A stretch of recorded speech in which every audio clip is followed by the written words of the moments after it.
everybody. I'm Austin Allison. I'm the editor of Campaign Middle East.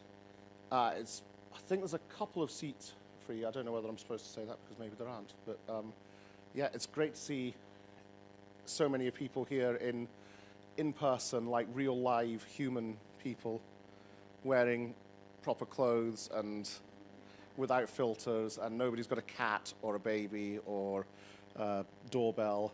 And it's really nice to see everybody in person at long last. Welcome back.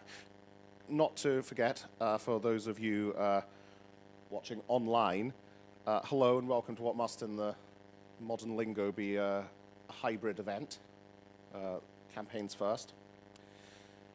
This just means that we're back in business for events.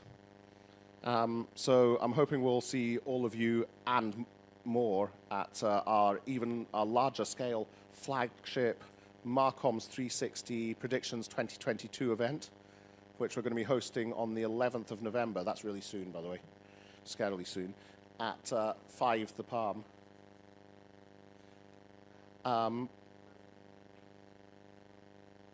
What's up? As you can see, my have I got a thing going on behind me? Just ignore it. At Marcoms, there's going to be industry experts, there's going to be marketing managers, there's going to be actionable insights, and there's going to be free food. So do make sure that you register now. You can do that at campaignme.com. We're currently working on our events calendar for next year, but I suspect we're going to have a mix of virtual, physical, and hybrid events. I hope I'll be seeing you at as well.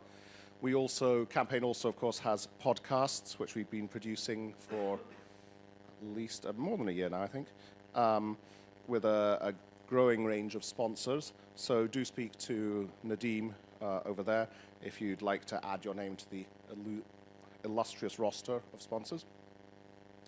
Also visit Campaign's website, campaignme.com, and our social channels. Sign up for our newsletters and read the magazine. So in fact, definitely read the magazine, because our next issue has a dedicated out-of-home supplement and maps. It's got lots of information by and about many of the speakers that you're going to see here today. The magazine's also the issue in which we name our marketing game changers. It's very carefully worded this. Those are those client-side marketing leaders whose actions and insights have made the greatest impact on their brands, their industry, and the region's marketing community over the past year. So basically, if you want to see what some really interesting client-side marketing people have to see, pick up that issue. Much of what Campaign does would not be possible without our sponsors and our partners. And I'm very pleased that for this event, we are supported by both a long-term partner and a newcomer. Just turning the page starts dreading. For that reason. Arabian Outdoor is the outdoor advertising arm of Shoeri Group. It manages and extends a comprehensive range of outdoor media solutions, including the largest and most strategically significant MUPI network in the UAE. Seventh Decimal is a research company dedicated to the out-of-home industry in the Middle East. It's the company behind Streech, who was not in Saved by the Bell. That's rather an impressions-based planning and measurement system for static out-of-home, and for digital out-of-home. And they'll be speaking on the second panel. So thanks again to both Arabian Outdoor and Seventh Decimal for, well, bringing all of us here. I'm not an expert on out-of-home, though I'll soon be handing the floor to people who are. But I am a big fan of it. Out-of-home is the oldest medium. It goes all the way back to cave paintings when it showed off the USPs of Argonauts, bison battering business. It's also the most modern. It embraces all sorts of technologies as they come along, from mobile to augmented and virtual reality, artificial intelligence, and all sorts more. And it's perhaps the most powerful, flexible, and creative media channel. Debatable, but that's what we're here to debate. And in this region, in MENA, we're really good at it. I just got back from the Luries in South Africa. That's the Cape Town-based advertising festival that celebrates creativity across the African continent and the Middle East. Regional agencies did pretty well there. overall. We won awards in print, design, digital, film, and more. But it was in out-of-home that we really cleaned up. Mullen-Lowe was awarded for the Emirates Mars mission's Double Moon. FP7 won for Noor Egypt's rooftop farms. Service Plan won with Mini's adaptive LED headlights. There are other winners as well. Havas Middle East took the Grand Prix there for its Adidas liquid billboard. That's the billboard that people swim in on the beach. And that's just the most recent example of award-winning work coming from this region. But outdoor obviously still has its challenges. It's long been shamelessly universal, and this is something we'll be talking about. Everyone in Times Square, rich and poor, male and female, young and old, saw the Expo opening streamed live there. Everyone who's been in Dubai more than a year or two knows, young and old, male, female, knows what you mean if you talk about the Toyota building. But outdoors universality means that targeting and measurement can be real stumbling blocks. While it may be massively effective, I'd argue that it's maybe not the most efficient way to promote a brand. And I know that we're going to be, we've already had arguments about this morning, so I look forward to some more. So today we're going to be looking at both creativity and then measurement in the two panels that we've got coming up. First, though, to set the scene and to really give some context into today's discussions, to paint a picture of out-of-home in the region, I'd like to introduce a man who definitely is an expert on outdoor advertising, and that's the Chief AdEx Officer at Ipsos MENA, Andre Youssef. So if I could hand the floor to you, Andre. Pleasure to be here with you today. I'm not sure if my voice is clear or I should the mic a bit closer. We will just give you a reminder, and very important reminder, about the importance of outdoor and the big hit that happened during the past 2 years, and especially in the pandemic year, and how we can support and move the out-of-home to be taken as a very important media, and how things should be tackled by then, and how we can add value to it, as this is important, and to give support for the media itself. I'm sure you've seen this billboard and in Dubai. It's a big billboard for sure. I'm sure everyone have seen it. And we know that it cannot be unnoticed. And we know it's effective. And the effectiveness of this billboard is huge. But what we lack today, we don't know the value, the exact value of this billboard. And that's why we need a proper scientific measurement to be in place, and to everyone agree later about this, and to have something in place. I will be covering quickly 3 main topics in this presentation, and it's a very quick one. It's about 15 minutes only, and then we'll give time to the panel to be discussed more in-depth details and about how this will be taken. So a quick landscaping about overview in terms of growth, how the media is adapting, evolving, and all of that.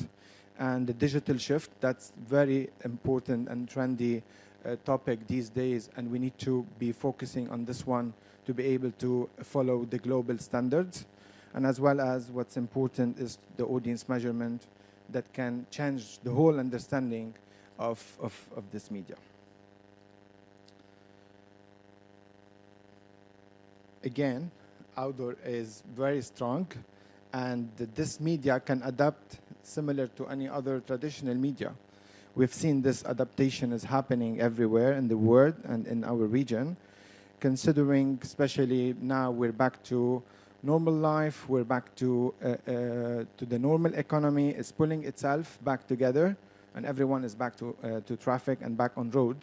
So all of us seem to see a lot of new ads on different locations. And we can notice from our a lot of sources that the outdoor is becoming full of ads and new ads. Everyone is excited about to go back on outdoor. Globally, it maintained itself as its position, and globally numbers shown, we're talking about $30 billion spent of outdoor globally.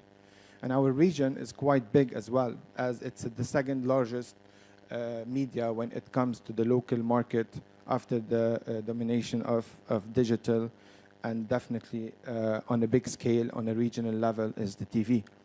So we can see it bounced back quickly from the hit that happened in 2020 to see the projection of 2021 as per a source of monitoring, that we're going to be back on track and everything's going to go normal, and we'll see a healthy growth again for outdoor.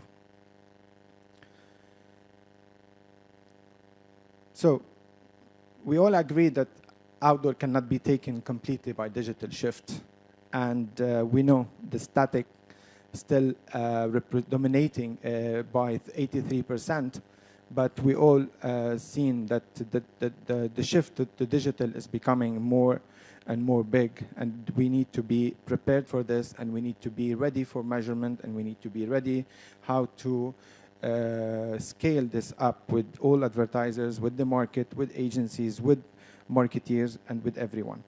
So we definitely see that this media has transformed itself by recent many years, and it's becoming more flexible, a dynamic media, more creative media, and more excited media. And we've seen a lot of this happening in our region. This is very important slide to tell you again that outdoor is strong, and outdoor adaptation to the shift continues to digital. And we've seen from meeting many media that this is their planning, and this is their investing. It's happening.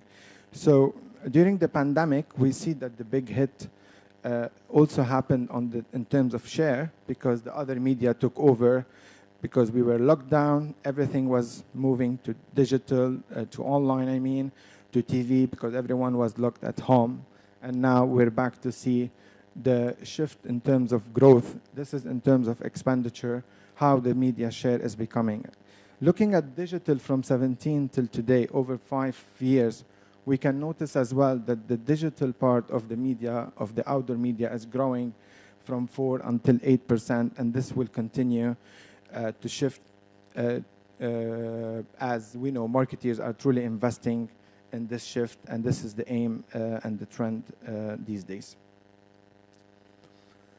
I will show you a quick video, and that's another proven video how globally and even in this region things are moving, and how outdoor is evolving through years. It's a short video just for us to be aware of the transformation.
This is surely showing how clearly the shift to more dynamic. Sorry. So okay, again, I repeat this. This is a very interesting video, as it shows how outdoor is shifting to be more dynamic, creative, and we should be all agreed that it cannot let go unmeasured in our region, because everything is the hot topic of how this media it should be measured. So to do so, let's talk a bit about measuring this media, and under one condition that we need to all agree and to be confident that to be trusted data and to be use the data. That's very important at later stages. I'm sure panel will discuss this, and we're part of this as well to be taking discussions. And it's necessity for sure that we need to build KPIs to understand our reach targets, to understand the profiling, to understand for marketeers to use this data and for them to evolve more towards the shift. And for sure, it will help advertisers as well as media owners who are providing this location and very good locations. So we're following global standards, and there are 5 different components. These are like keynotes that later can be discussed, and we all can agree on this. But from our side, I can say that these are the global standards we're following. And the 5 main components today to follow are simply defined into to have the inventory mapping system that will allow virtually map each location on a map. We have to have a traffic intensity model that representing the traffic exposure. That component has a lot of data to be considered there. We're not talking about maybe only the data or the satellite data or different traffic data and SDK data. There are a lot of things to come together to be able to calculate this. We must have a travel survey, definitely, that would understand and provide audience data, as well as to provide attribution to understand better the profiles, which can supported by more like examples of mobility data and spatial data. Dynamics and seasonality is important, that would take into consideration large big data and form data. Today, it's very important that we can estimate and measure destinations, not only traffic on road or vehicles that's going on road. We can measure indoor, we can manage destination, we can measure the movements of people, how they are interacting with outdoor, especially digital. As we know, it has to be measured as soon as possible. And at the end, there should be a system where it can deliver all the insights to be used for planning purposes and to be able to organize everything in one system for the whole currency as to be one audit on this one. One of the factors that I wanted to insist on it and to be there by itself, part of the other components, is the visibility. We measure outdoor to be able to know who are the passers by each outdoor, but we don't forget that we need to have a proper visibility measurement to be able to measure the effectiveness, the viewability, the opportunity to see this ad, the ROT of this ad, and so on. So this chart helps for us to understand the landscaping of location better and to visualize it on a metric screen. And the visibility scores allow exactly out of the 1 million of cars passing on Sheikh Zayed Road or on any main road, out of this 1 million cars, how many of those were in contact with that billboard or with that scene or with that visual. One point before the closing, and this is the trend. Mobility data is very important data. And we know through devices today, all of us can easily be measured in this room. We're all today here. And going out of this room, we will be able to track all of you in a way that we can do programmatic, we can do retargeting for you. And this is massively after the pandemic, it's growing. And because it's medium, wanted to speed up the growth by thinking a little bit different and to take technology to be used as well in this media. To close this session, as it was short, and I'm sure it was important as generic information about out-of-home, we need to think what's next. What's next about outdoor? We need to create a global standard currency for the market and to be aligned with this also globally and to be able to use this in a media mix, planning, and so on. So outdoor will continue to grow towards the shift, towards the new trend.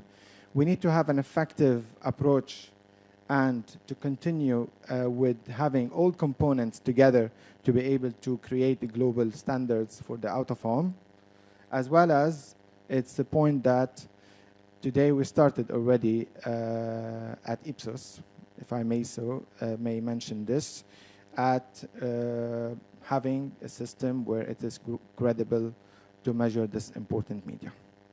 Thank you.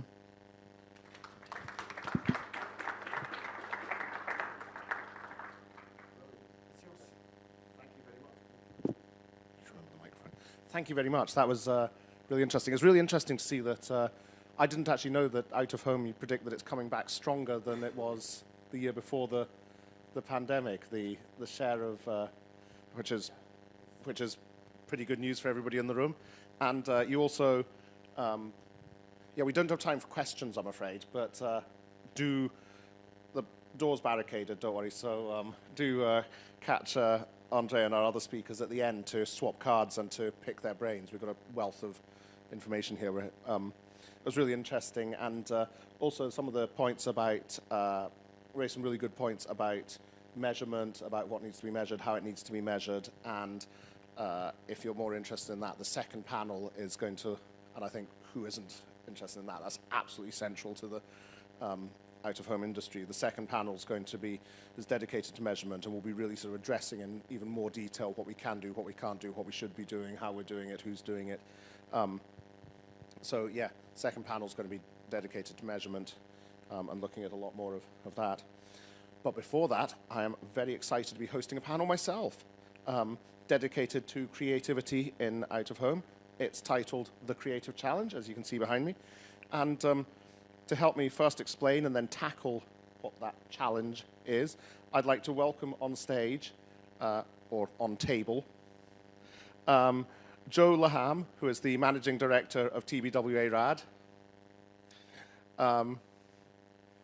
Joy Sayoun, who is the Group General Manager of Equation Media, Anamika Priyadarashi, who is the Head of Marketing at Jashanmal Group, and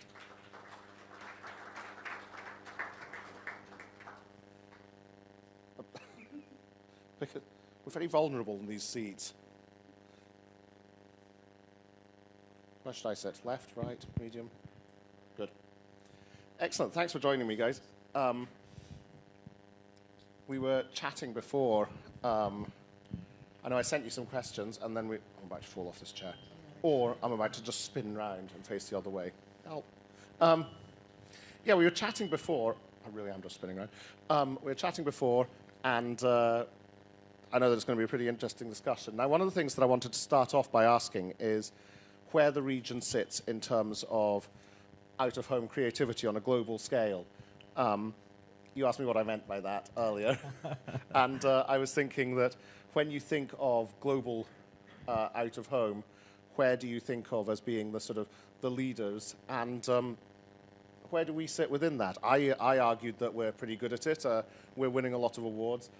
Are we, how do we sit globally? I'll go to you, Joe, because you're TBWA, so you have a sort of good international overview. How are your international colleagues doing? Are they showing off about how much better their outdoor is than yours, or are they jealous of what you can do? I think over the last 4 or 5 years from the region, we really had a lot of best practices when it comes to out-of-home. It started from also, the Louvre Highway Gallery, all the way to recently, before we started the panel, we've said about the Adidas Liquid campaign and how it actually won at the Lorries, and there's more potential to win more award in award shows.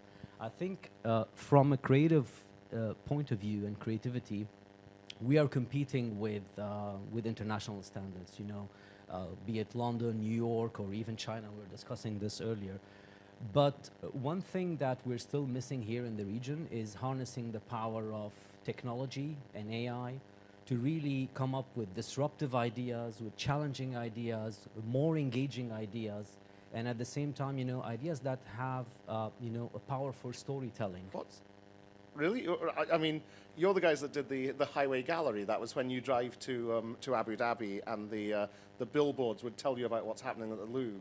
I mean, that's a pretty high-tech solution. I'm not denying that we didn't do that, and I mentioned that, but what I'm saying is, like, there are small attempts. There's a lot of potential for more and more of these within the region, especially when you have, high crowded areas like JBR, City Walk. This is where you can really harness the power of AR, programmatic, there's a huge potential for measurement there.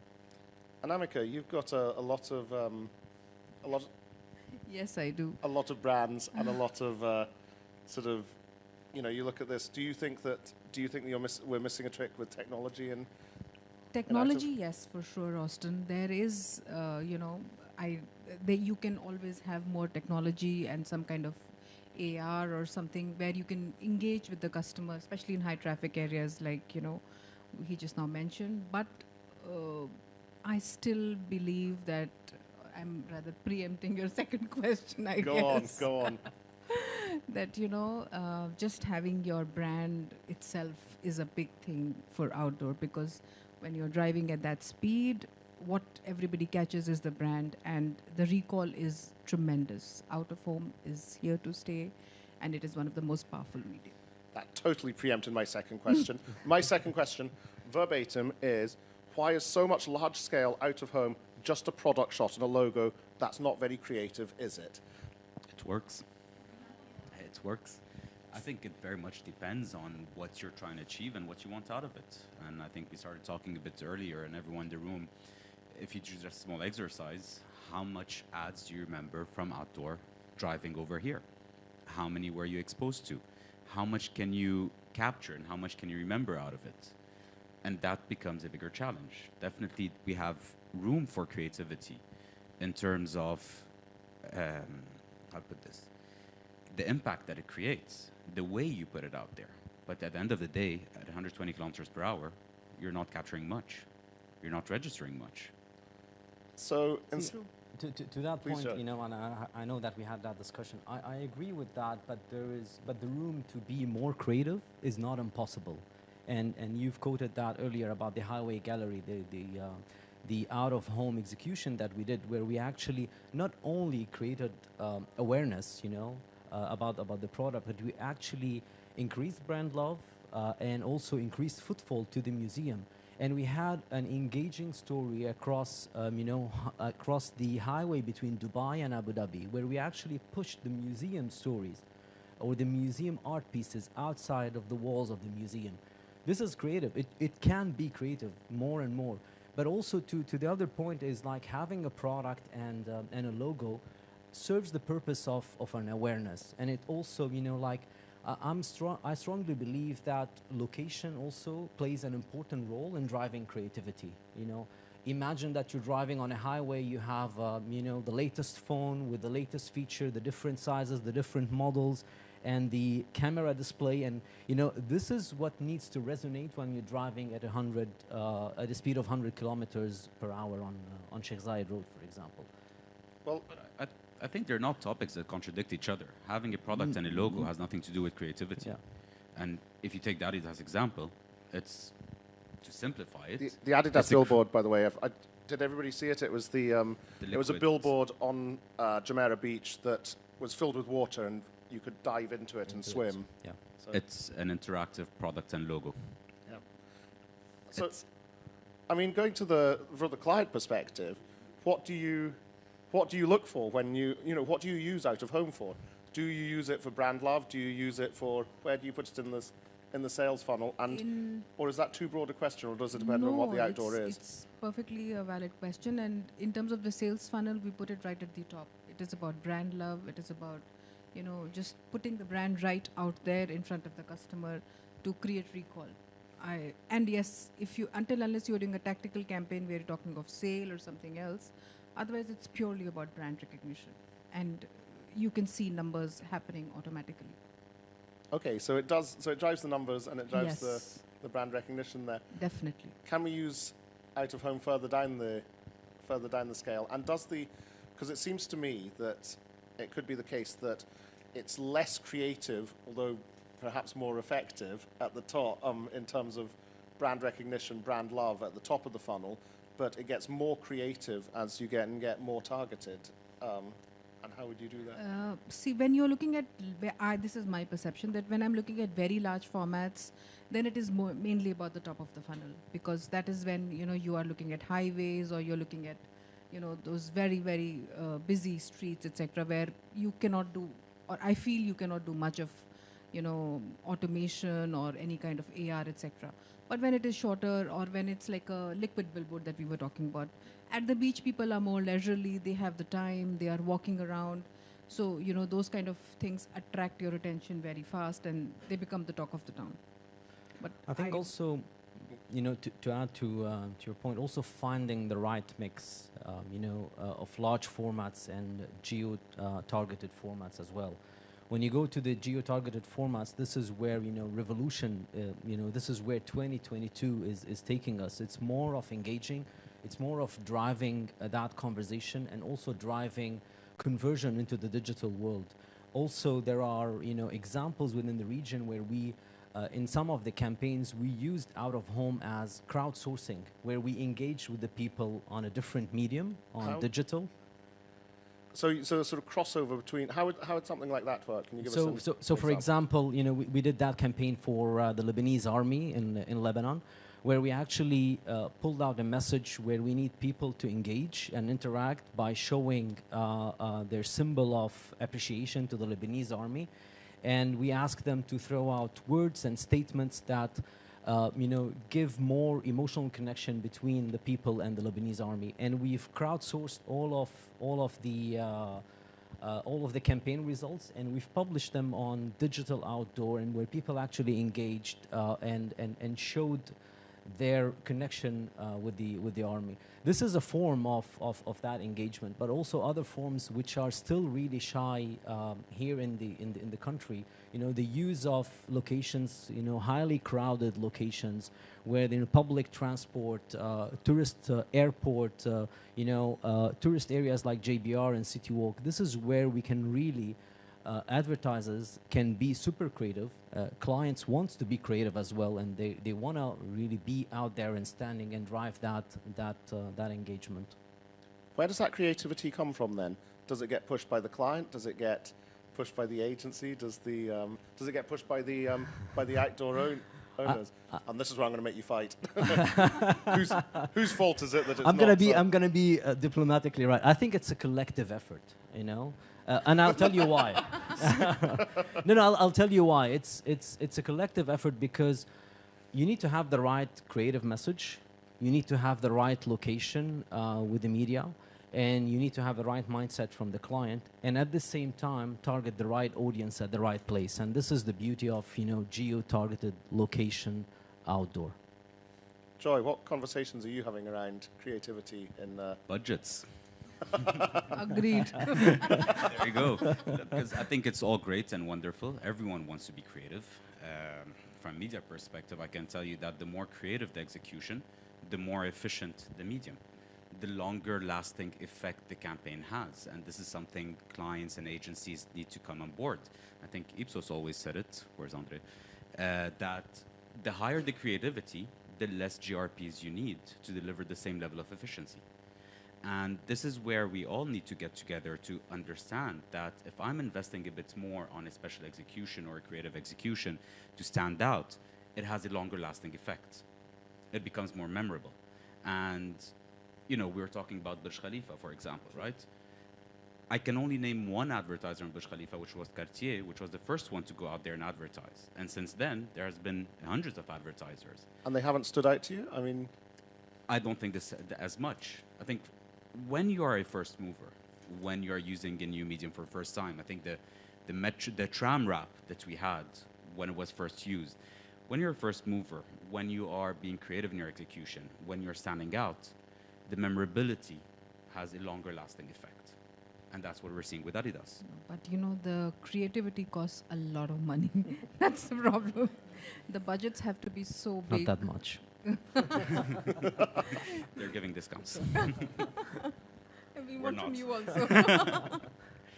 No, but that's really the problem. When you're targeting a market of 8 million people within the UAE, or even if you look at the region and you assume that people from the region are coming into the country, so you are looking at a bigger audience, the kind of money that is involved, so many times local groups like ours are not able to shell out that kind of budgets. Creativity has a higher cost, but a higher ROI, a much higher ROI. And the fact that we can simply talk about campaigns that were creative shows you that they are longer lasting. It has a much higher return behind it and does not live just in the period where you're and when you are advertising. But yeah, I think it's a collective effort. I don't think there's someone whose responsibility it is. I think as agencies, we have the responsibility to keep enlightening clients, but it's a collective effort. Agreed, it's a collective effort, but it costs money again. Yeah. How do you tackle that? I mean, understandably, everybody at the moment is running on. By the way, there will be. I think we probably will have time for a few questions at the end, if that's good with you guys. So if you could. I saw there was a point there, and I think there's a few people who'd like to weigh in. But definitely, there's a few people who'd like to weigh in. So do keep your questions for the end. Yeah. How do you tackle that? There is obviously budgets. I'm going to go out on a limb and say that this is probably not the first conversation that's involved a client and an agency and the word budget. But especially now, post-COVID, everybody's been stretched a bit. Do you need, as a creative agency, do you need good budgets to do things? I look at your highway gallery, that ain't cheap. I look at the sort of interactive element of the work that you did for the Lebanese army. That involves a lot of back-end development and things. That is a lot more expensive than taking a big picture and putting it on a billboard, isn't it? So can you be creative? Even building a billboard and filling it with water. Great work by I think it was Jack Morton that did the actual build for that. You know, there's a lot that goes into that. Outdoor is not a cheap medium. It's not radio. Yeah, it's not a cheap. Affordable, not cheap. Yeah, it's not a cheap medium. I think right now out of home is really going through a huge digitization and revolution, you know, and it really more and more it's helping in driving the lower funnel, and I think it's a mix of both. You know, I know, for example, creativity would cost, but also having a billboard that is sitting there with no return on investment, with a large format, paying for that also costs money.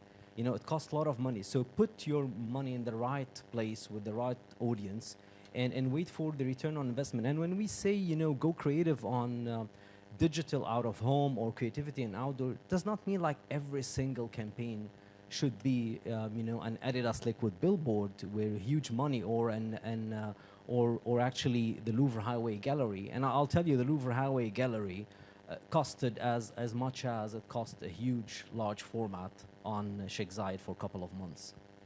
I mean, that's interesting, and this is where Joy, this is where sort of expertise like yours comes in. How do you sort of plan the sort of split between the sort of awareness and the tactical and things? Look, it goes back down to objectives. What do you want to achieve, right? If we're looking at building brands, if we're looking at building equity and brand love, that's a conversation. If you're looking at tactical engagement, that's something else. If you're looking at pushing the lower part of the funnel, I hate the word cheap and costly and expensive.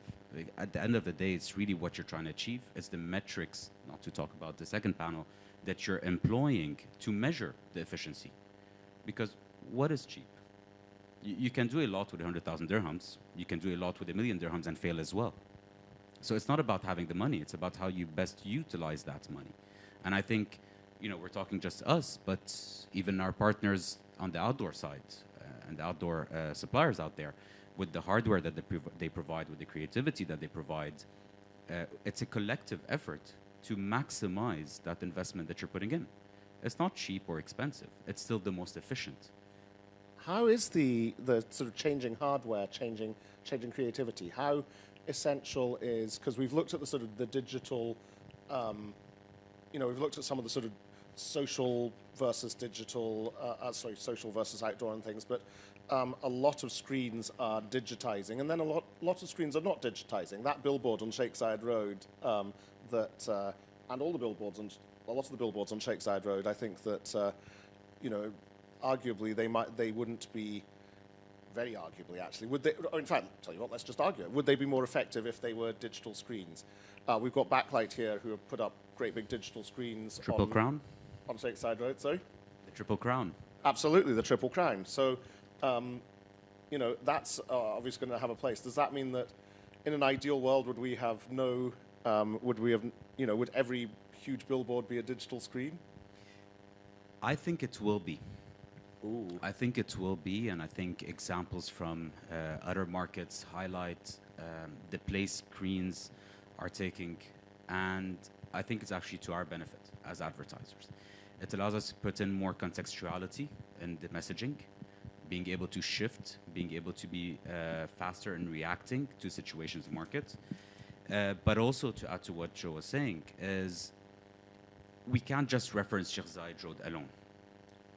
And this is Thank you. where screens become much more interesting because the interaction that you can have with a billboard is much higher once you have a screen in front of you rather than just a static image. Yes, we all walk around with mobile phones. Yes, we can scan codes, we can take pictures and whatnot. But having a screen in front of you in destination marketing allows you to better drive interaction and better drive that funnel that we're talking about. And even more so to a large extent, we're only talking about Dubai for the time being. But if you blow that up across the UAE, and if you go into bigger and larger scale markets, if you talk about Saudi Arabia, Riyadh, there you have a much more complex scene of planning and strategizing outdoor usage. Screens will give us, let Seventh Decimal talk maybe a bit more about that, map and visibility on the efficiency of your ads in different areas, in different spaces, and our ability to fix and adapt messaging and creativity depending on the area to have a much more contextual approach and much more relevant approach to the people we're trying to reach. Namika, where do you use screens and where do you use billboards? Because I'm thinking there's also things like in-mall advertising is of, you know, Yes, we're talking- in mall is something where screens have been very effective, especially because people are on the move. They are looking at they are more leisurely, so they have time to look at moving media. But of course, when it is outdoor or when it is large format, I still believe in static. That's my personal belief because I feel it's more easy to recall.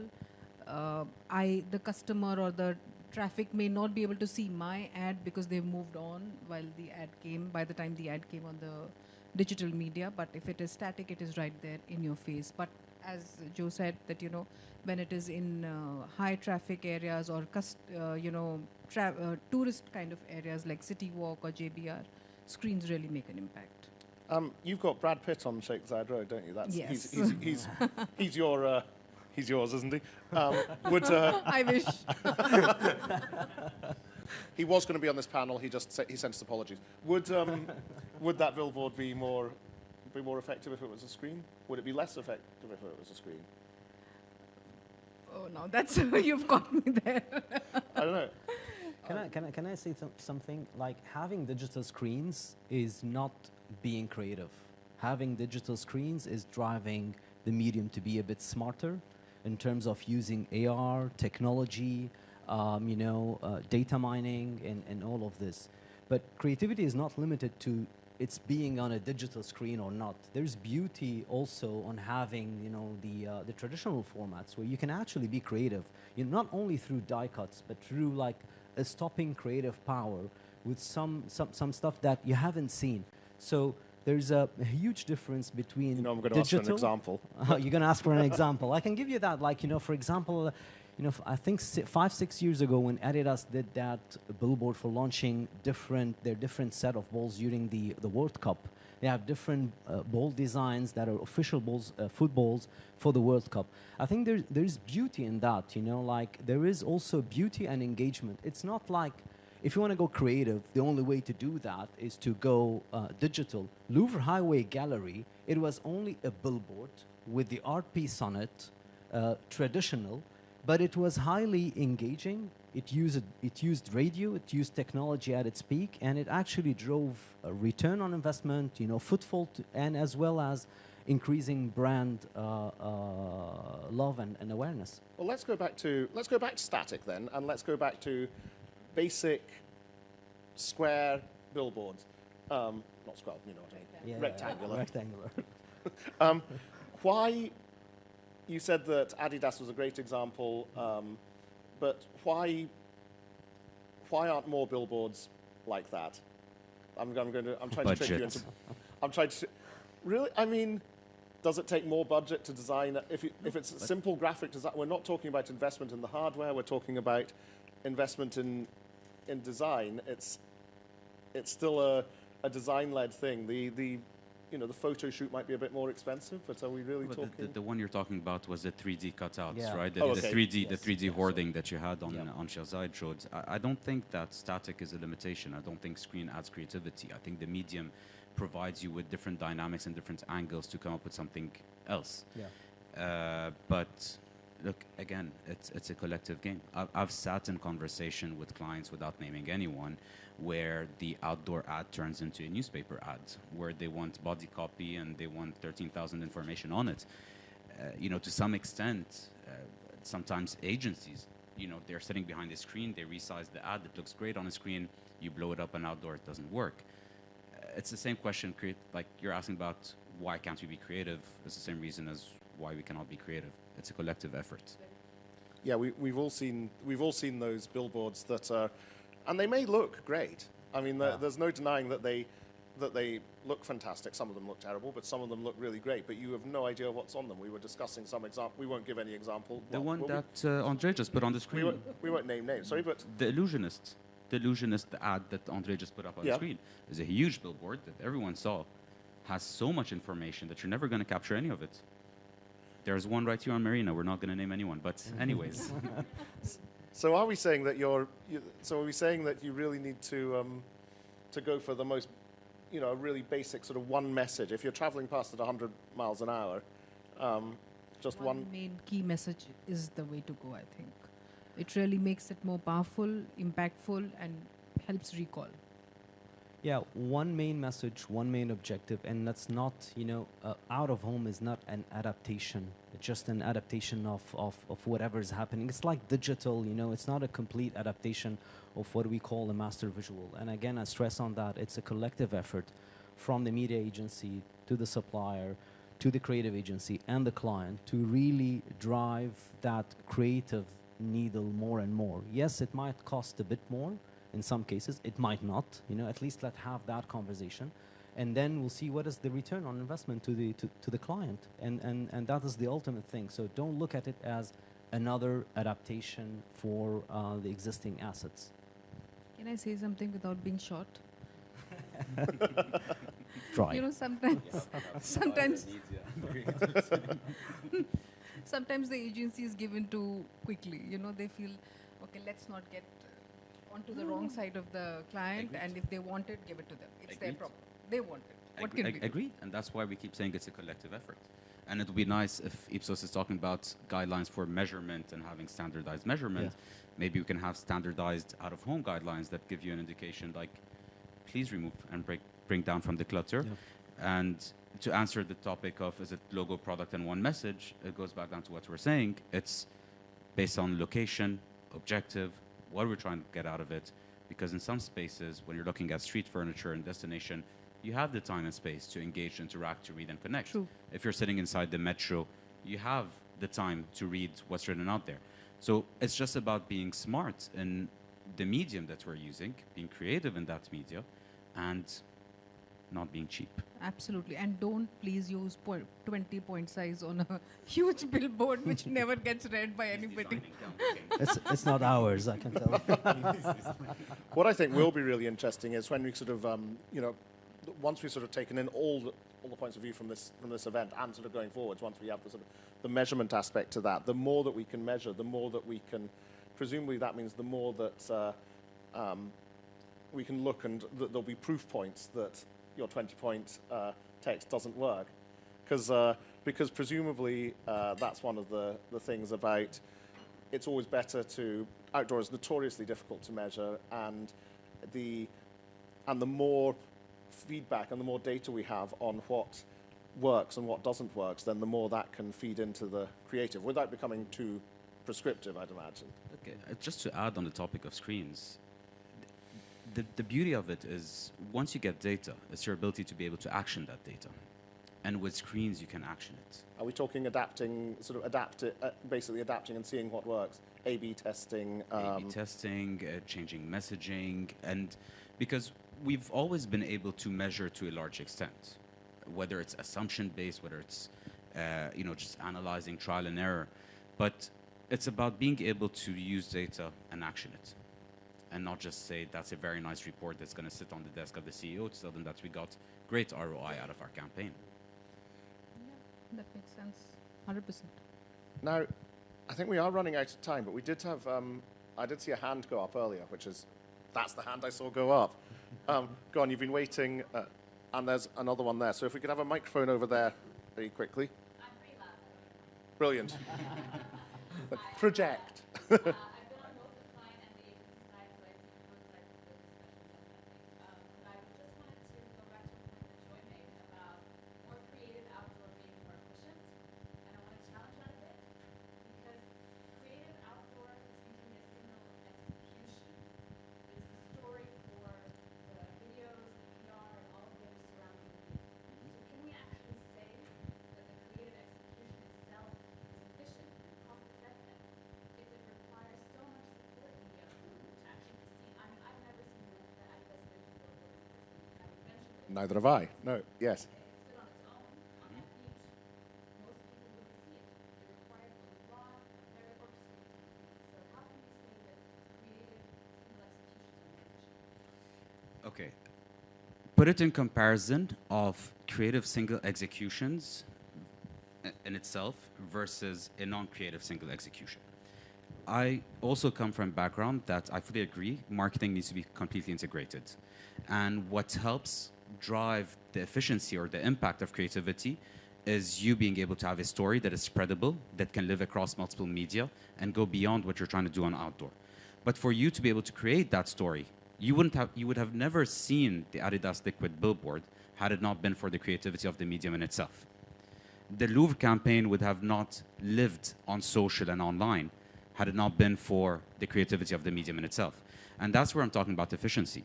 The thing is, the creative impact that you drive allows you as a brand and as us as agencies to go beyond the medium and drive a conversation around it. And this is where we're comparing efficiency. That's what I was trying to refer to. I don't know if I answered you. It,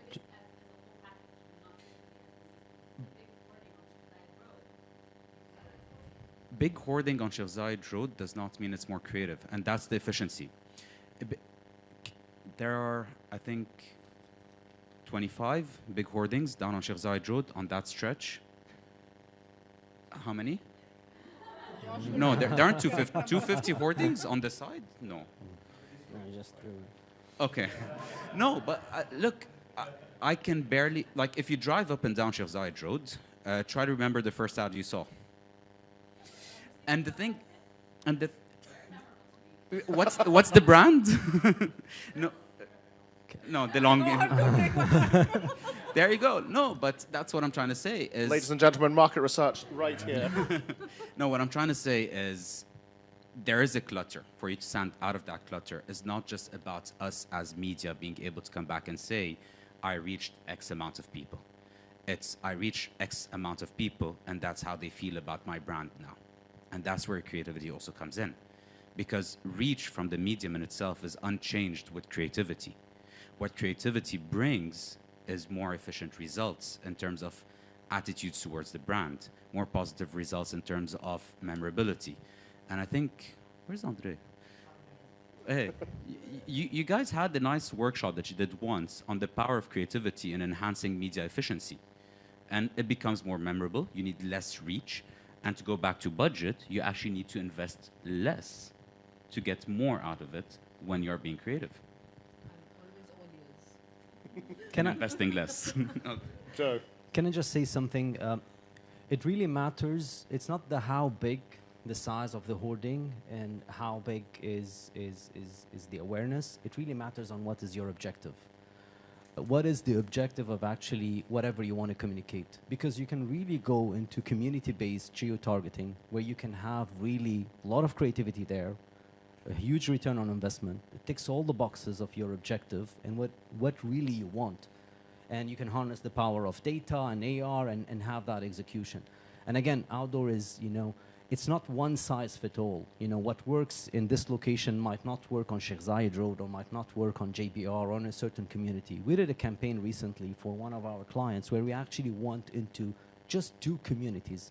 And we ticked all the boxes. We are creative, we were engaging, you know, return on investment, we collected data. it depends on what is the objective. That is the most important thing. And then you can, that's why when I said location drives creativity and it drives the tactics around it. And then you can disrupt, you can use culturally relevant tactics and whatever. I think that also what's essential to the question is that I suspect that, I don't know what the campaign was, but I suspect that maybe 10 years ago, 20 years ago, before social media, you wouldn't have done it that way because back then it would only have, you can have, 20 years ago, if you saw a campaign like the liquid billboard, you'd think, oh, to be honest, that's just there to win some awards, nobody's going to see it. It's a stunt. It's a stunt. Yeah. And it is. Even now you think like that. But social media is giving But that power of like. Let's check. Who here knows about who here has seen a video of the liquid billboard? Who knows what we're talking about? Okay, that's about half the room. Who here has a third of the room? All right, go on. Who here has seen it? Who here has seen it in person? Sorry? Who here has seen it in person? So the amplification over social is pretty big. Great point. Yeah. Yes, I don't know if I've ever seen it lit up for something special other than the light show and so on.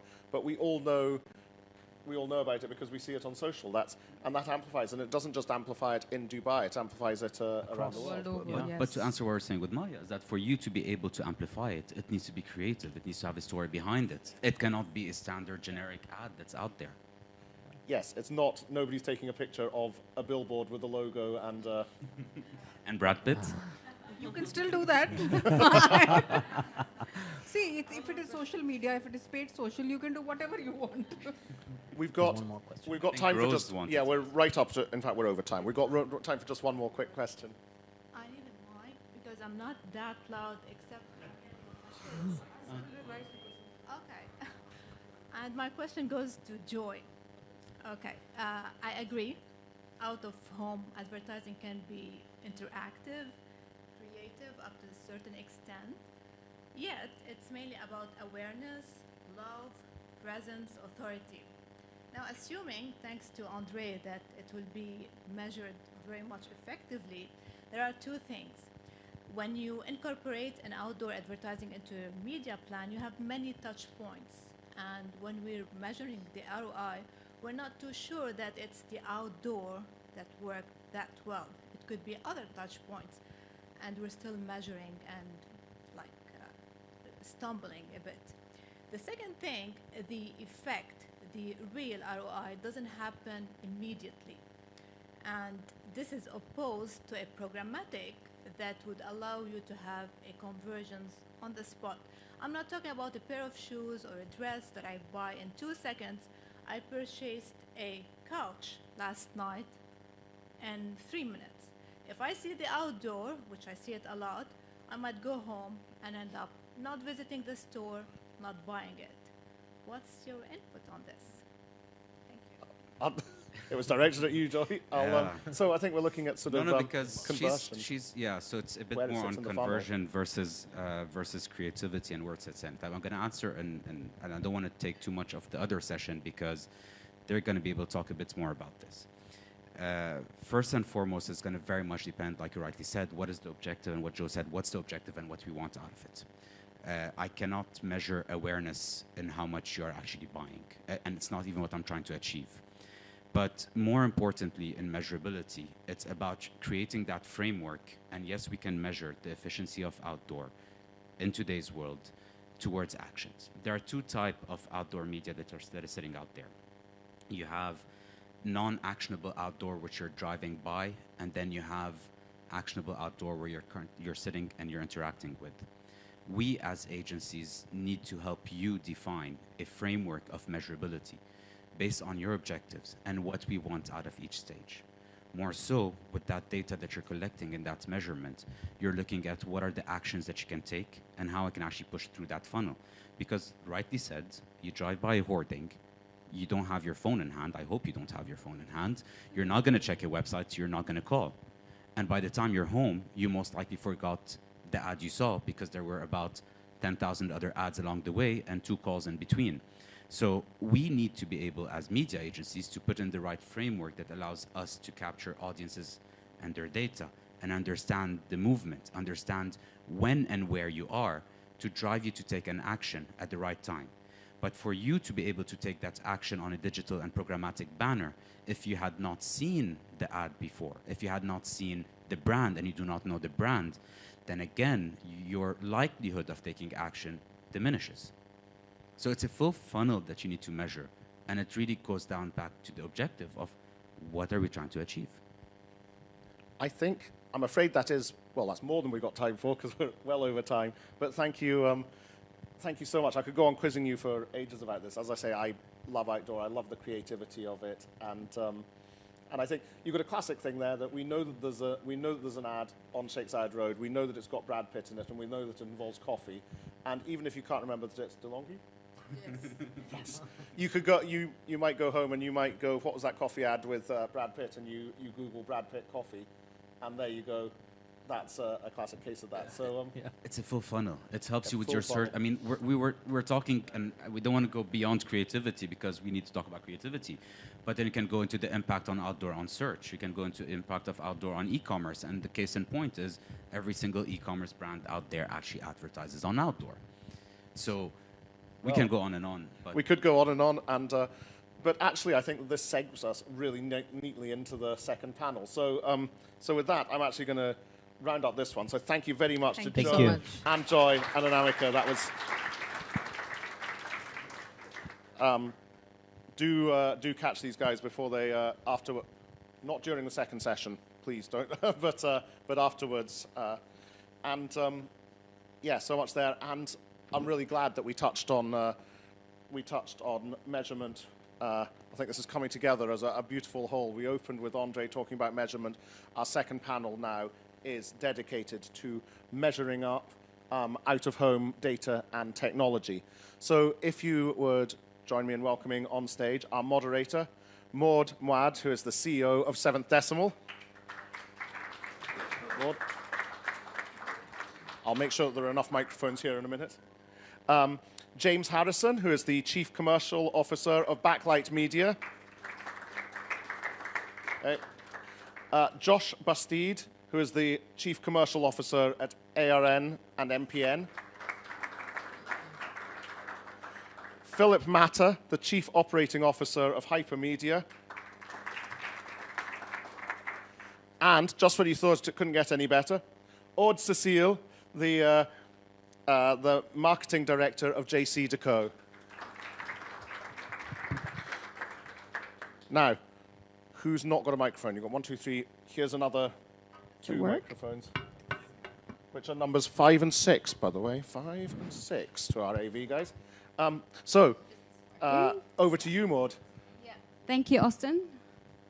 Well, this was an amazing first panel we started with, discussing mostly from the advertiser side, from the creative side, from the client as well. We have heard a couple of questions from the agencies. In this panel, we're giving floor to suppliers to hear from them how we can eventually build the outdoor industry and future-proof it in terms of measurement and data, mostly focusing on how we can create a set of consortium or consensus around measurement and what clients do need eventually to look into their out-of-home campaigns performance. To start with, thank you all for having us. Aude, thank you for coming. Philip as well, Josh, and James. To start with, let me first look into, we are definitely witnessing within September, October, a surge, a peak in mobility. We have seen definitely, we have felt it as well, especially on Sheikh Zayed Road. Can we say welcome back, OH, post-COVID? Josh? You were going to ask me. Yeah, look, I think so. You know, I think things are pretty good. I think the greater question is it a sprinkle of Expo fairy dust and is it sustainable long term? You know, I think there's no question there's an uplift in activity, there's an uplift in spend. but how long and how long for? And I think some of the other things that we're going to discuss on this panel are far more important to the longevity of our industry than September and October. Philip, are we back? Look, we've seen a great recovery recently, definitely. We were pessimistic in the past 7-8 months because we didn't see the recovery to the levels we expected. However, I think globally, I was reading an article yesterday from Advertising Week. New York is booming.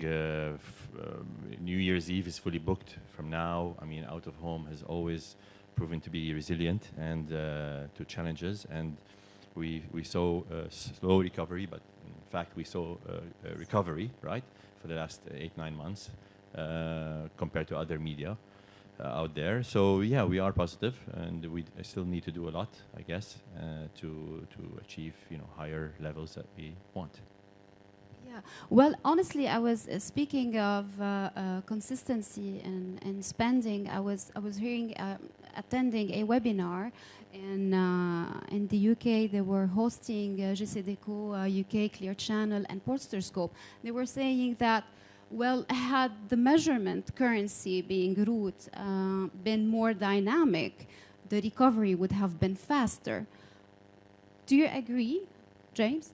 I would actually say, I know it's controversial being on a panel talking about data, but I would say maybe not. Yeah. Really, it was a global crisis.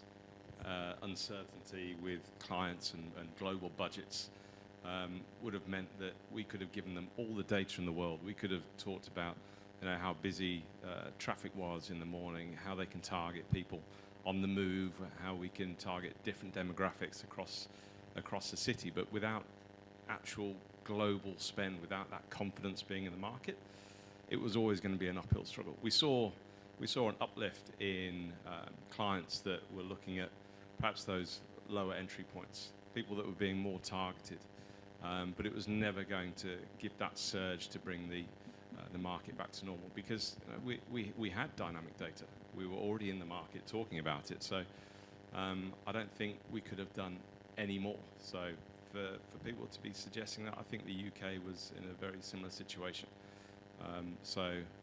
Yeah, no is my answer. Yeah. Philip, Maybe yeah. just one point to add on onto James.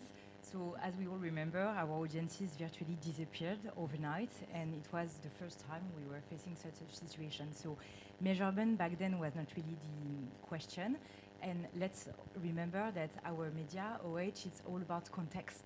And I think this was more the key topic at the moment, in which context a campaign would have been displayed during the lockdown. Certainly not an interesting one for our clients. So it was more about context, mindset of the audience. Confidence. Exactly, confidence that was the key topic versus real-time measurement. So how long it took us to eventually recover in full? Took us what, like a year and a half? Couldn't have we done it in less like 6 months? Just to continue, I think it depends what we consider for the recovery. What we observe is that I think we observe this in various markets across the globe. As soon as the lockdown measures ended, many brands were actually there, wanted to reunite with their audience and leverage on OH to re-engage the public space, basically. So this is what we observe at GCDeco, but it's true for other media owners Philip, elsewhere. can you give us your take on Look, this? definitely I agree with my colleague panels, but I also see that there was spends out there and people and brands looking for some sort of data, right, to support the traffic numbers, to support their decision whether to spend out of home, outdoor, in malls, in public transport. We were asked this all the time, right? I mean, we do that. We asked. Marketeers are, scarce. They have scarce budgets, and they need to be more wise to spending those budgets, and they need data to support, for sure. We did have some sort of data, right? The more we have, and the more we could have had, probably at that time, possibly could have helped as well, right? Yeah. So there's no argument about that. But but overall, the bigger problem is it's just not enough budgets and spends, except on probably online. Out of home took a while for people to really TV. actually, and TV, yeah. But I think it's a deeper problem because I think the actual issue is everyone who sits on this panel will have data, but none of them will have the same data. And so I think the broader issue is if we had a industry-led data that we all, which might sound a little easier than it actually is, but data that we all universally agree on, and then I think that was collaboratively promoted to the market, then it starts to have some credibility. The great fallacy of data is who owns it, who creates it, who pays for it, and therefore who executes and who benefits. We're going to get there. Yeah. He's Sorry, jumping sorry, the Lord, sorry. That's question number 5. No one like me.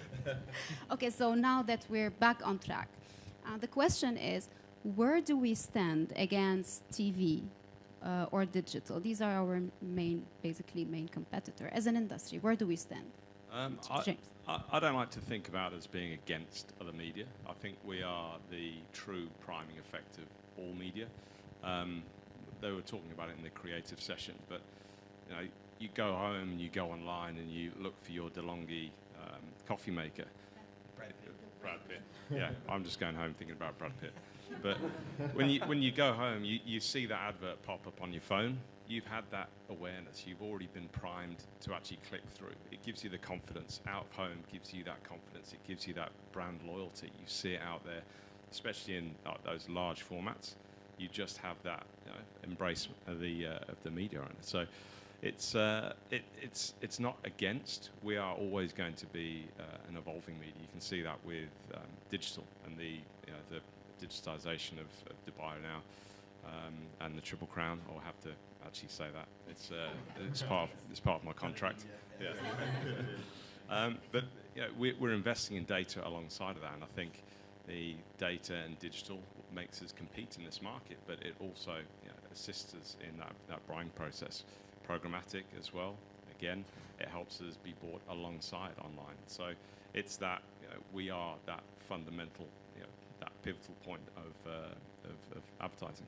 Yes, but I'm basically speaking or basically discussing how can we grow out of home within the media mix. So how we are going to grow the pie itself.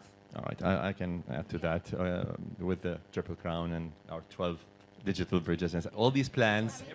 All these plans have. My ad is the longest ad. all these plans, and all this started years ago, way before the pandemic. We always realized that we had to keep up with the trends and even lead globally in out of home. Out of home is an ever-growing, naturally ever-growing, organically media, right? Platform. However, we always looked at the threat, which we thought was a threat years ago of online, right? We thought, what makes online so successful? And and we were worried that it might affect out of home, and thankfully it has not. But we did learn from out of home, which is they had data. They had, that was the difference. We didn't have enough data, right? Measurability, targeting. So that we then went to, and then video, audio, which we did, right, formats. So then we thought, okay, what do we do in our industry to improve this? And digitization is one of them. We look at technologies globally, what type of technologies, smart solutions, interactivity. We can do that. We are now with data, and the problem is what we all agree on, credible data, right, is what we're trying to launch, and we're going to launch, and we are launching, and we keep improving it. We are going to be in par with online, out of home, because we are effective. We are interactive in malls, in metro station, whatever, airports, right? So we could do and deliver much more, and we are effective, and we are going to grow, and this is our potential. Yeah, just to add on this, I think, as James was saying at the beginning, media complementarity is the key. What we can say maybe in the dynamics of our media with OH is the public screens. So basically the brands will target one-to-many larger audience relationship. And with digital, to take this example, you have the one-to-one relationships, like you and your mobile, it's a more direct relationship. And actually when you combine both, this is where we observe the greatest results. So I would not say it's a competition, it's all about playing with this complementarity, smartly when we do campaign planning, finding the right media mix with OH, TV and mobile, and to find the right balance. One more thing. I mean, in the article I read yesterday night, funny enough, Clear Channel said it is the only media out of home that's shareable media on social media, right? So there you go. So we bridge between offline and online, right? Yeah. So how can we strengthen today our position when we compare ourselves to TV and to digital? Josh, how can we? Yeah, look, I think... what is our competitive edge as an industry against other channels? I don't know if it's our competitive edge, but I think we've got a lot of work to do as an industry. And I think we've behaved, as an industry, we've behaved like real estate companies, as opposed to, I have a dual business, so I also have a radio business, so my vested interest is in the advertising industry, and the advertising industry is underpinned by performance. So today we've talked about creativity and we're now talking about data, but there's a piece before that which is what is the advertising designed to set out to do. And we spend an awful lot of time bidding for contracts, we spend an awful lot of time building media, we spend an awful lot of time with not a lot of collaboration as an industry. We have a fractured relationship with government departments. We have no industry body. And all of that means that we do a disservice to an industry that I think, and there's a reason we invested in this industry, because we think it's a long business, and globally nearly all radio companies have now bought out-of-home companies because of the relationship between those two businesses and its effectiveness, and there's a reason we did. And I just think we need to invest an awful lot of time, energy and effort on future-proofing the business for the best interests of advertisers, because fundamentally we don't have a panel unless there's people who are prepared to pay for our media. And if we're not prepared to pay for our media, it means we haven't done our job. So creativity is one element, data is another element, location is another element, but I think before that we've got a lot of work to do in our own backyard in the best interests of the industry long term, so that, I think Joey said he'd turn the 400, which is mine by the way, the 400 into a digital screen. And Joy obviously has different budgets than I do, because we've done the maths. We have literally done the maths. And the maths is, if I was to do that, it would take me 14 years to get a return on my investment, because there's not an industry standard on how we operate. So that's a very short conversation with stakeholders. So I think I would be prepared, or we would be prepared as an organisation, to invest heavily in an industry body that shared a vision for the future and wanted to grow it. And I'm sure these guys here, and there's other people in the room who I'm sure to do it. And I think part of that needs to be measurement at its cornerstone. But I think we have other issues that we need to agree on too, in terms of government relationships and who pays who and how. Yeah, I think there's a great deal of use for data when it comes to planning and targeting, but there's also that accountability for our medium as well. And we can't, no one can set any standard on their own. There has to be that collaboration. And without that, without everyone agreeing to what an impression actually is, then there is no accountability. Do you have something to Yeah, add? no, I fully agree with them, clearly. I think the question of a common currency, which is recognized and trusted by the media owners, but also our clients, the market, is key. And this is how we can explain the success of Route initiatives in the UK. I'm sure you can Geopath in the US, amazing. Exactly, talk more about this. But it's because it's a joint industry committee made of the different media owners. They sit around the table, they agree together about the methodology. It's one common currency used and recognized, and it works well, and it's actually driving the industry forward. And I think this is the industry, I would say the direction we need to move forward. See, we all agree that common currency is a great idea. I just personally think it's tough to achieve. Sit all the stakeholders to agree on the value of my assets compared to his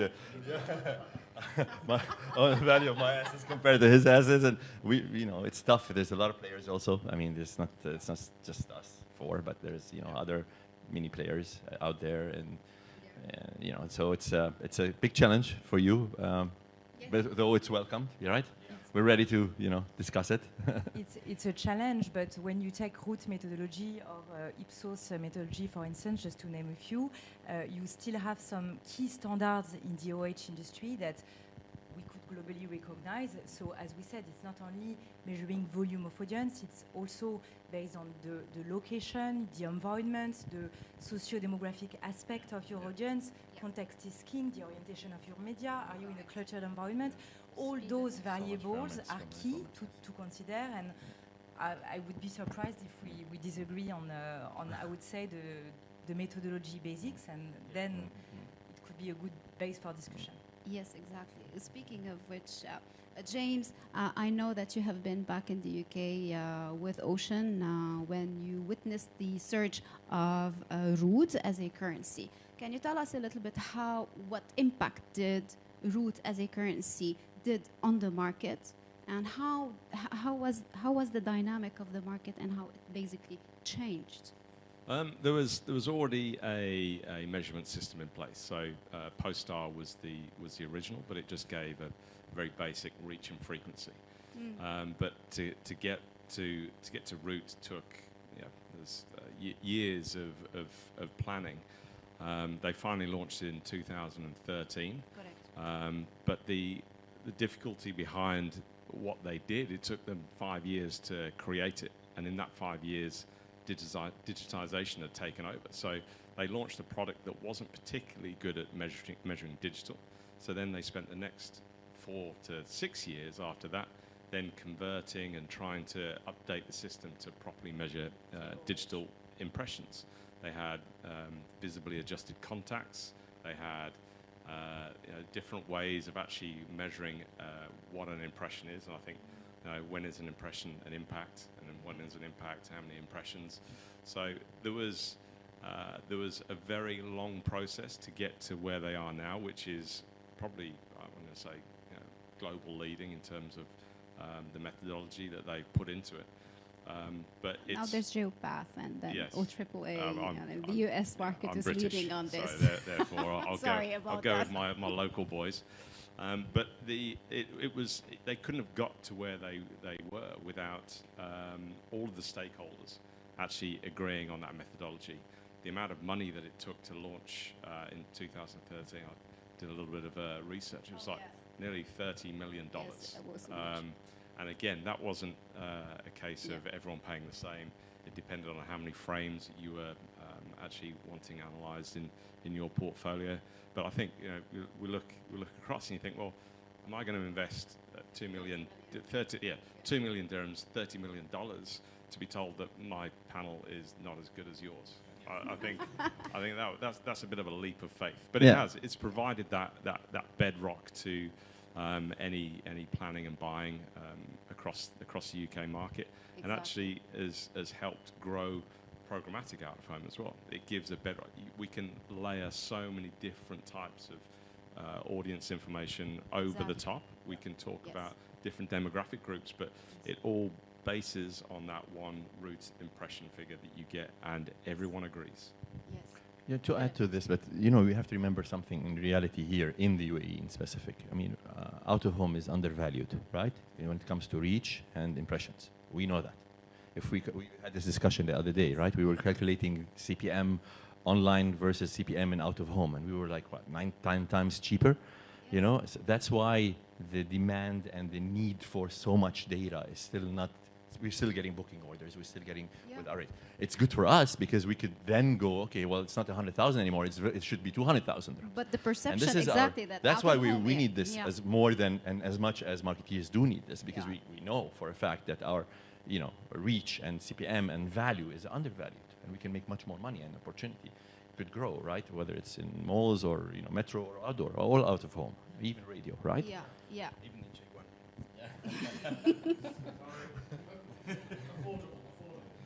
Okay, that was exactly my next question to you. Do you see any other value to the currency than actually only the trading. I can think about, for example, any additional over-the-top services that suppliers can provide today in terms of attribution modeling, in terms of online and offline attribution. I think GCDeco has already a data solution for that. We can think about providing audiences. We can think about, I mean, multiple other OTT or over-the-top services that suppliers can build on top of the currency.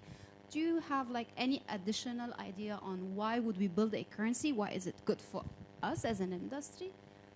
Because I think to James's point, it actually does tell the advertisers that his hoarding's better than mine or his piece. That's the reality. You know, the reality of doing data is to establish what is better than something else. And the hard, cold facts of data is that maybe I've got the wrong location, maybe the format type, maybe the placement or the visibility. Or the pricing. Yeah, the pricing, and exactly, then I the need trading. to fix it, right? I need to fix that. I either Yes. get rid of the location or improve it. It's the same principle that underpins research and methodology in any medium in the world. The actual establishment of that methodology was for the media owner to establish their worth, and then it became a currency. It was never the other way around. A currency is what media owners and agencies turned it into to be able to validate the investment. The actual reality of it is for us to establish the worth. And, you know, I'd give everyone in this room the argument to go drive from Trade Centre to Jebel Ali and count the amount of pieces of outdoor advertising that are on Sheikh Zayed Road. I've done it. We're into 600s. You know, that's insanity. Like, at any level, that is utter insanity, of which half of it is, you know, 100 years old, and I'm not even sure what it's made of. So in the process, I'll call it, right? You know, he makes massive investments in this country. He's made massive investments in the government. They make enormous investments in the airport. And in that process, there's 600 pieces on Sheikh Zayed Road with varying forms and whatever else. And no one has any data to be able to justify for an advertiser or an agency whether that's more valuable than the other. It's madness. And actually, it's psychotic. You are currently one impression for every one of those. It's you know, we've got to work out how, you know, not all impressions are created equally.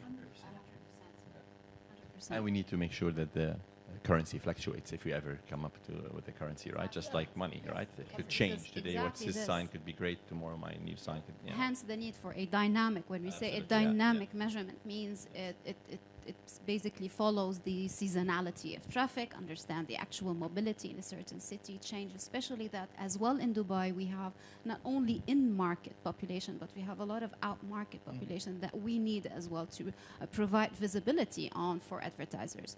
My question to you, Josh, is I know you've done it on radio. You have tried to build a currency. What happened here? And do we have better chances in the out-of-home? Well, we didn't do this.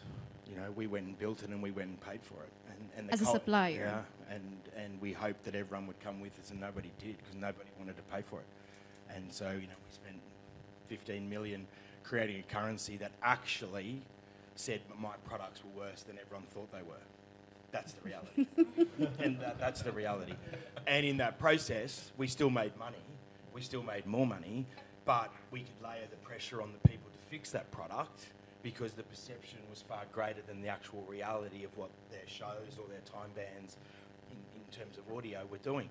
I think we have a unique opportunity here in Out of Home that I think, given the level of investment that needs to be made to enter this industry at scale, that we have, you know, everyone in this room is writing very, very big checks to the government in various places every year. And if we do not fix this, our business will hurt, you know, and it will hurt dramatically. So I don't think we have a choice but to establish an industry body to invest time and effort on this process.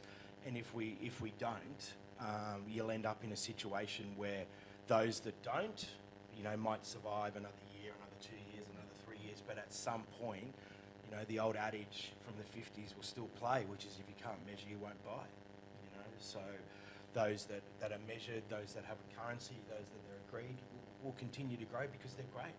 You know, the JCD Post locations are great, Hyper's locations are great, Backlight's locations are great. Let's measure them, let's find out how effective they are and which ones they are, and let's make a currency.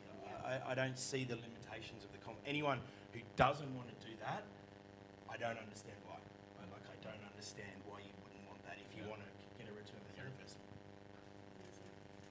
Deco has something to say about the currency in the market. Yeah, I just wanted to add one point. We were discussing earlier about the campaign objective of a brand using OH.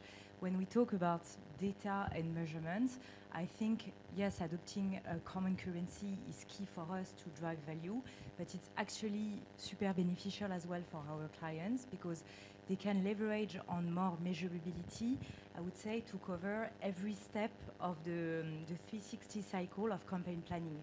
So you have the first step of being able to measure more in campaign planning. So you qualify your audience, you quantify your audience during your campaign with actually exposed to your campaign in real time. And then after your campaign, you assess basically the points of contact and the performance of your campaign based on your initial communication objectives. Was it brand awareness? Was it drive to store, drive to web? I think when we talk about the measurability debate, we have to really analyze the full scope, the benefits for us, that's for sure, but also the benefits for the clients. Exactly. That was exactly my next question about the currency definition. Are we ready to say we are now selling guaranteed impressions? Are we selling on CPM? Can we do that in the very near future? Yes. Yeah. Well, I think we're already doing it. The only thing that stands in the way of selling programmatically CPM is scale in the region. It's where I would try and convince other media owners with digital to think along that lines of programmatic and growing the pie. We want to be part of a global market as well. There's no point in having digital screens with great data if we can't tap into a global market. And the only way we can do that again is collaboration. We actually you've got different measurements for different screens. It just makes it very hard for someone coming in from buying from the UK, from Europe, the US, to say, okay, well, why are these different prices? How can we justify this? And that's if you look at the different programmatic companies, they're probably trying to layer their own data in there to give more of a unified costing. But I think if we can do that ourselves, if we've got something that we can pin our pricing to, then that's the future. Well, I agree with James, and we've been working with launching programmatic for the last year and a half or so. Just we have 5,000 screens, and it takes time. It's coming up very soon, so we will be joining the programmatic scene very soon. And this is one way of indirect collaboration and setting standards. Yes, basically, if we have a common third-party impression counter, that would eventually just that independent source where we're not. Obviously, we value our own products, but it's that independent data source is quite essential for it. I agree fully. I mean, obviously, most of our out-of-home money is made on large format, which is non-digital, but the principle that underpins it, absolutely. And I think there's without being too controversial, which is very unlike me, but if we go, I think there's a layer below it, which is our relationship with the government and the stakeholders within the government, and how we get them to join the party in terms of what's in the best interests long term. And I think at the moment that's not the case. I think they see media and we've helped create this, but they see media suppliers as checks, as opposed to people invested in growing Dubai or the UAE and growing an industry and helping the market to grow and develop and setting benchmarks and standards for how it looks. I mean, we, even as stupid as things about approving creative, still goes through a process here that Joey and everyone's talking about creative, and we go through a process for approving creative that is close to embarrassing, and in that process we end up in a situation where it actually makes being creative difficult, and I actually think it's not reflective of the proactive nature of this country in lots of other areas. I don't think it's reflective of the multiculturalism of this country. I don't think it's reflective of the general direction of the government widely, and I think it's reflective of old world. And you know what happens, this is the reality, guys, what happens is when that ad gets rejected or gets asked to get changed 50 times, we talk here a lot about digital, it goes to digital, which is entirely unregulated. Oh, Entirely. So I can buy an ad digital, here you can go any as creative. a UA, there's no regulation, zero. I can buy an ad today on any social media platform or any digital platform without going through any government body. So not only are we, and as far as I'm aware, the vast majority of those, you know, certainly the big three, they're not putting any money into this country. And so that money is being bought here by companies here for money to go to the, you know, Jersey or Ireland or wherever their latest investments are and put the money here, and everyone else here is missing out on it. I just think it's insanity. And if we get too difficult, if it's too difficult for James or Deco or whatever to get that approved, that's what they'll do. They'll go and buy Instagram, they'll go and buy Facebook, they'll go and buy digital impressions, which is entirely unregulated. So while we get laboured in a process of sending emails with screenshots and 5-day turnarounds and, you know, whatever else, it's crazy. And I think all of those elements as an industry body, I think would change the world, not just Need for to be suppliers, discussed. but would change the world for Yeah. advertisers. Yeah, well, these are very interesting times, honestly.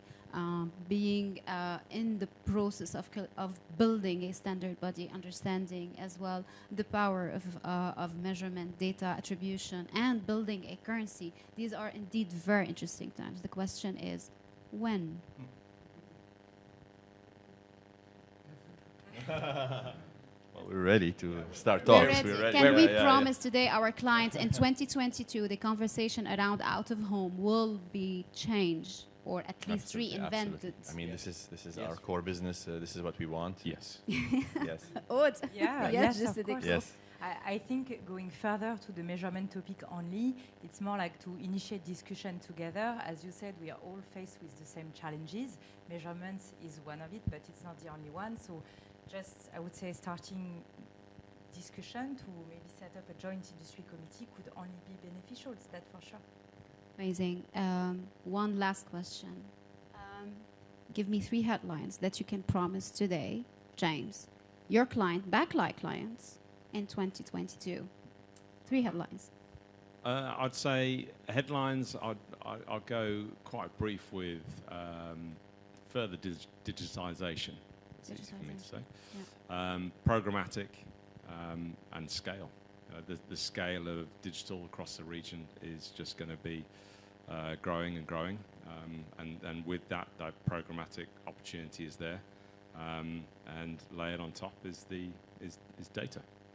I think that's about 6 actually. Yeah. Sorry, There were too many. That wasn't a headline. It was That was a story. it was a little story. Wasn't it? More options.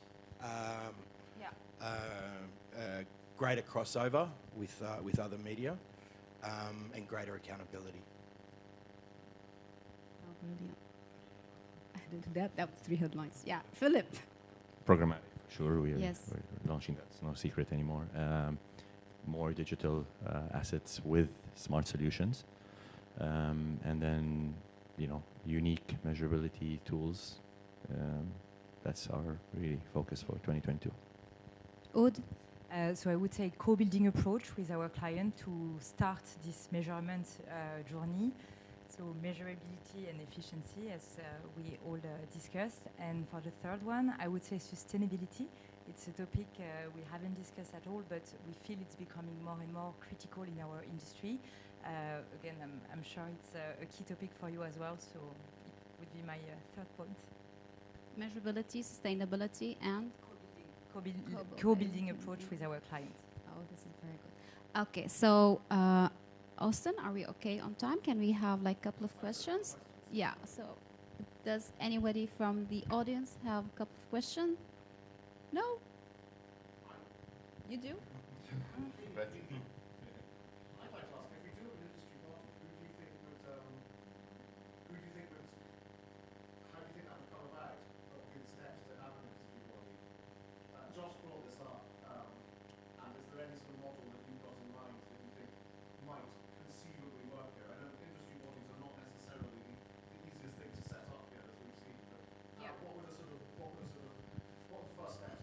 I think you have to get people to share the same vision to start with of what the future might look like, and also people have to put a check down.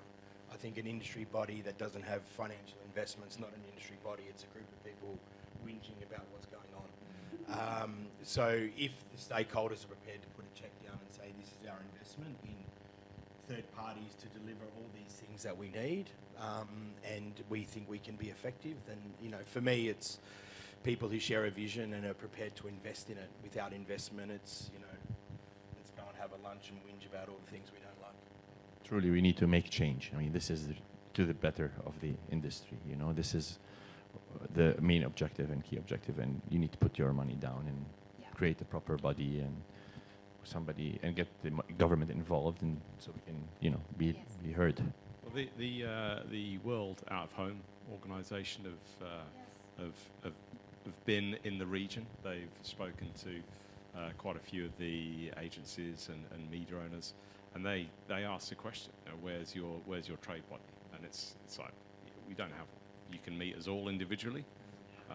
You might be able to find a table that's big enough for us all to sit at with social distancing. Yeah. You got social distancing isn't for COVID, but it's that if there's someone like that willing to potentially bring people together, but it's about, you know, putting your money where your mouth is. Well, at least we have agreed on starting it, and I think it's a major step. I mean, isn't it? Today we're all here, and that's a first. And I think it's a very interesting time ahead for the out of home, and it has really, as Josh has well said, it's coming, and it's coming very soon. Very positive. Yes, absolutely. Fantastic. Yeah. Well, yeah. When it comes to accelerated adoption of programming, where do you guys think the responsibility lies in terms of the demand, or is the supply side going to be more responsible? Right now, it's up to us. Again, as I said, there's not that true scale to put us on a global map right now, and actually we're out there trying to push the envelope, but it's got to come from the region actually producing a larger pool of inventory. It's great to hear that people are jumping on board, and I look forward to seeing more campaigns, more case studies, and more recognition for the region within digital and programmatic. So at the moment it lies within ourselves really to push it. There's companies, you know, Broadside Reach, Hivestack, Lemma, that are also pushing it, but it needs for the actual scalability to be there before you'll see it really explode. And the effect of, I just want to add something, the effect of and the success of programmatic really also requires credited data, and maybe the currency, common currency, could be an accelerator of the success. So the problem is we're waiting for the right, you know, data to get, you know, on board as well. Plus, we're really in the process of launching all these new digital assets before we go live on, but soon, 2022. This is our, yeah. Any additional questions? Okay, so thank you, Austin. Thank you. Thank you all for having us. Thank you.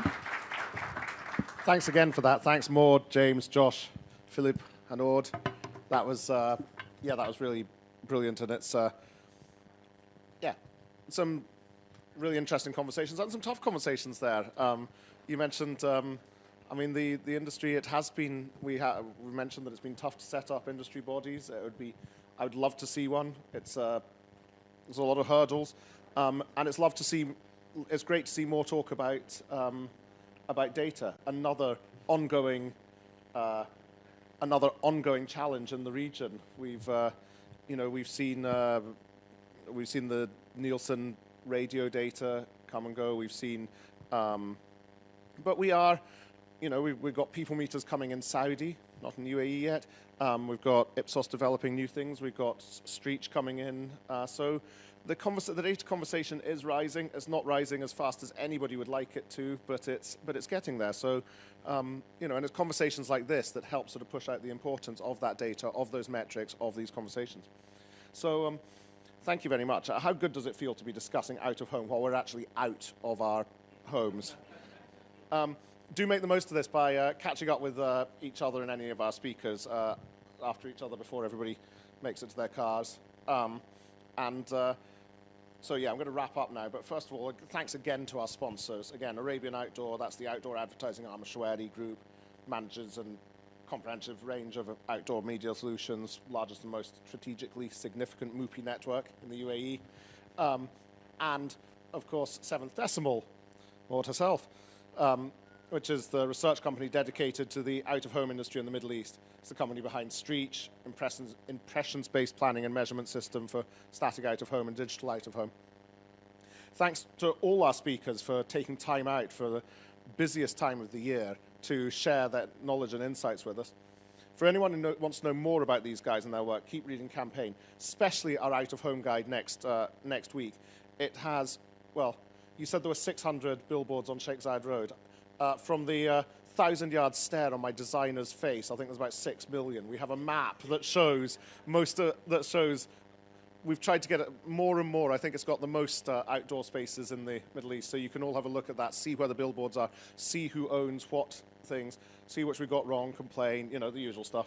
You can find a load of great insights into the industry as a whole at campaignme.com, on our social channels, via our newsletters, on our podcast, via events like this.